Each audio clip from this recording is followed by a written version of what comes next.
On the 11th, yesterday, approximately 4:18 p.m., we received a call through dispatch. There's a possible deceased person, 21-year-old female, inside a residence located behind 206 Oak Hollow.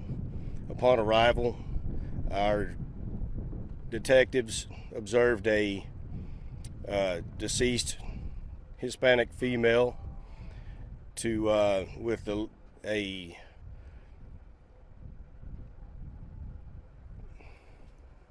cut it off. Start over. I don't really want. How do y'all want me to say this? I'm just going to leave it as deceased female, and then y'all ask the questions later, okay? So, when you said investigators found her in the back of the home or in the second home? I'm sorry. Was she found in the back of the home or in the second home? She was found in the back of the second home. I'm not even sure if it's a half address. It's just a residence located behind in a small building. This did happen at 4:18 as the initial call that came in. Upon arrival, they did find a deceased person inside the house. Further investigation led to the family being detained and relocated out to our office for interviews, and the suspect placed into custody for what we're assuming is going to be a murder charge in the end. Tell us the state that she was found. Can you describe the state that she was found? It was a portion of a body dismembered and a residence that was covered in blood. It's a gruesome scene at best. Were you able to find her head? The suspect was there, and the suspect was detained on scene, kept on scene until we brought everybody back here for their interviews. He waited, and his family is the one who called it in. The father of the suspect made the initial call to dispatch, and he was detained at that stage when we first pulled in. I'm sorry?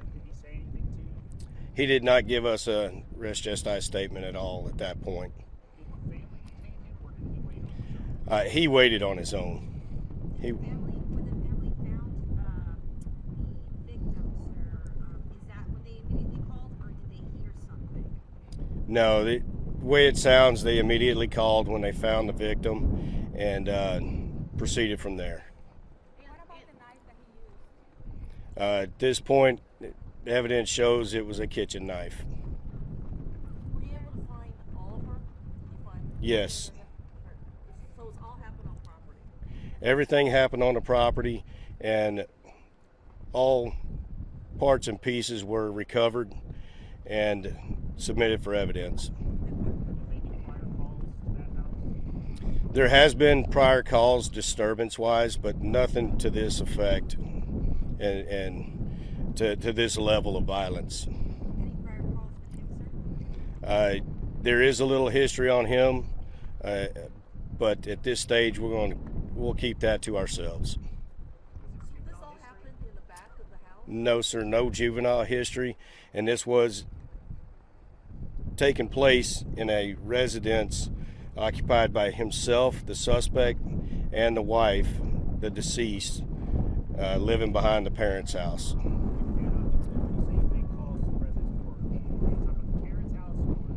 The parents' house. No, sir. Sir, can you describe the scene from your experience in the apartment? It's a residential home, wooded lot, somewhat wooded lot on a rural area residential location, and not out of the ordinary to have a secondary living space on it. Once you saw the scene, what can you tell us? We really don't want to divulge any of that information. This is still an active investigation. It seems to be that the witnesses are coming forward, everything's taken care of, but we really don't want to put too much of that out. At this stage, we're going to stay away from that question. Does the family say that they had any issues before, husband and wife? That is not part of our questioning at this stage. It doesn't appear to be. It appears to be newlyweds, and that's where we stand with it. The victim is not. She's at this stage of the game undocumented, and just happened to work somewhere near the location. I don't really want to say that because I'm not sure, and I don't want to put false information out. You know for sure she's undocumented. To the best of our knowledge, yes. It is somewhere you been able to notify her family. I believe the only notification that we have had is an aunt who lives in the county. So is it, to your best of your knowledge, so the parents of the suspect parent, like in the front of the house when this all happened? So it happened. They were inside their own house, their own residence, and were addressed by the suspect. And when they saw something wasn't feeling right for them, they approached the house that they were living in, and that's when they found what they found. And you say newlyweds. Do we know how many months, years they've been together? I'm going to say very small amount of time. As for the suspect, has he confessed to anything, Sheriff? What is At this stage, we do have a confession, but it is still under further investigation. He didn't say anything to us on scene. We brought him back for his witness statement, and that's when he confessed to it. So, and I'm sorry to be clear, so he walked over to the parents' residence? He left his residence, walked into the parents' residence, which induced them questioning where she was, and they went out back and found her. as a human going to this scene and uncovering this, I mean, how is it to see something so? The best you can say is that's the world we live in today, and it's a gruesome scene, and both sides of these families are going to be altered by it. Either way, suspect and or the victims. Was she found in the living room, bedroom, kitchen? It's a small residence. It's kind of all combined. So This is something you hear in the movies, and stuff like this is just so. it is gruesome. It's a gruesome crime, and hopefully everything turns out to be end up the best way it can at this point. Do you think that the suspect might have been on something when? At this point, like I said, further investigation. We did recover evidence to be tested to see where that all leads. Until that information comes out, we'll stick to this as an open investigation. Does he have any prior criminal history, any drug charges, anything? No priors at this time that I've seen that we've been able to pull up. So this would be his first entry into our system. And how old is the suspect? Just at the family and a possible sibling. So totally not related. How old is the suspect? The suspect's 21. How long do you think she'd been dead for? It appears, to the best of our investigation, that somewhere around 11 o'clock that afternoon, which led into the phone call and then further investigation and producing warrants to even make entry into the house. So And approximate age for the victim? the victim is 21. And his age? He's 21 also. I guess kind of a shock for this community, such a small community. It is, and the neighborhood is a very low-key neighborhood, and it's a shock for all of them. Any motive? Did he say anything? At this point, we're going to stick to still under investigation on the motive. And you mentioned that the victim, she worked in the area. Do we know what she used to do? As far as we could tell, she was counter help at a local business. I don't want to say any company names.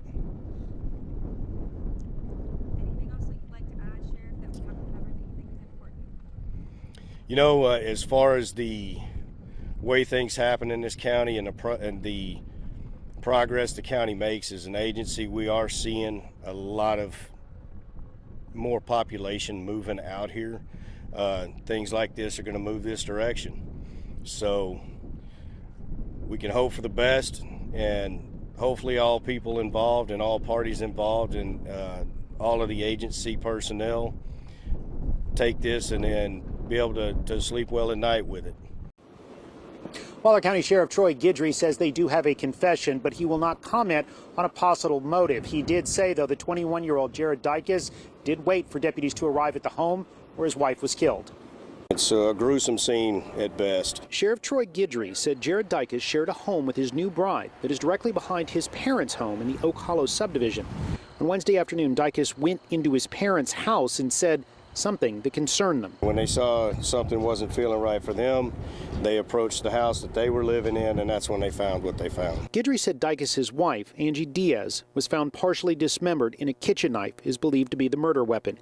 Guidry said Dykes was then arrested. We brought him back for his witness statement, and that's when he confessed to it. The couple married last October. Waller County Judge Trey Duhan officiated the ceremony and posted a statement reading, "During my short time with them, they were a very nice young couple. As with many of you, I'm greatly saddened and shocked by the news of this tragic event." No matter what type you walked in or what time it was or how you felt or whatever, her smile just lit up the room. It was incredible. Diaz worked at Chepe's meat market in Taqueria. Muy buena persona, muy inteligente. She was a great person, intelligent and hardworking. Manager Ruth Armendariz says Diaz did also talk about her brief marriage to Dykes. No era feliz. No, she wasn't happy. She said he was one person before they got married and another person after, who became very jealous. Dykes remains in the Waller County Jail, and Sheriff Guidry says he is likely facing murder charges. When we spoke with Waller County District Attorney Elton Mathis, he said his office is still reviewing all of the evidence before commenting on specific charges. The turnout tonight at the vigil did help a bit, though. Over 100 people showed up, many with stories about Angie Diaz and her big, bright, beautiful smile. The family telling me that the community support has been unexpected, but something they are thankful for. Our Father, who art in heaven, hallowed be thy name. Thy kingdom come, thy will be done, on earth as it is in heaven. Devastated by tragedy, but lifted up through prayer. Palabra de Dios. Hundreds came out to pay tribute and remember 21-year-old Angie Diaz. Her aunt Edie's describing her as a bright, beautiful light, while at the same time trying to make sense of her death. ¿Cómo fue posible que le hizo esto? Diaz said, how is it possible that he did this to her? At what moment did he decide to do this to such a beautiful person? Diaz's decapitated body was discovered Wednesday. Her family saying the manner in which she died is what keeps them up at night. Sí ha sido bastante duro. She said it's been extremely difficult. As a family, we are devastated. I've maybe slept 2 hours a day since this happened. Diaz says not a day goes by that Angie isn't on their mind. And while they're hurting, their thoughts and prayers go out to the parents of Angie's husband, the same man charged in her death. No tenemos ningún rencor hacia ellos. She said we don't hold any resentment towards them. I can only imagine how terrible they feel too. We know through Angie that they loved her like a daughter. And Diaz says that she plans to send Angie's body back to Nicaragua, where she is from. That was a family decision. They've gone to the consulate's office, but have not received much help as of yet, according to the family. You can see just how much Angie was loved. Last night there was a vigil held at the store. You can see candles, there's flowers, teddy bears, and a picture of Diaz. She was just 21 years old, and many people described her as full of life. She had so much energy, and her smile would light up a room. Now, she worked at the meat market for 3 years, and friends and family say that she was always happy. The Waller County Sheriff's Office says Angie's husband, Jared Dykes, confessed to killing her Wednesday night at the home the couple shared on his parents' property. The owner of the meat market shared surveillance video that shows Jared Dykes coming into the store and taking a beer without buying it. 45 minutes later, the sheriff estimates the brutal murder happened, and the owner of the store says Angie will be missed. She had so many goals in life. It's horrible, but the way and harsh and the evilness is just another level. And so many people just shattered by this senseless tragedy. As for Dicus, he was charged with first-degree murder. His bond set at $500,000. Angie's family and friends have set up a GoFundMe page to help with her funeral expenses. You can find the link on our website. It's clicktohouston.com.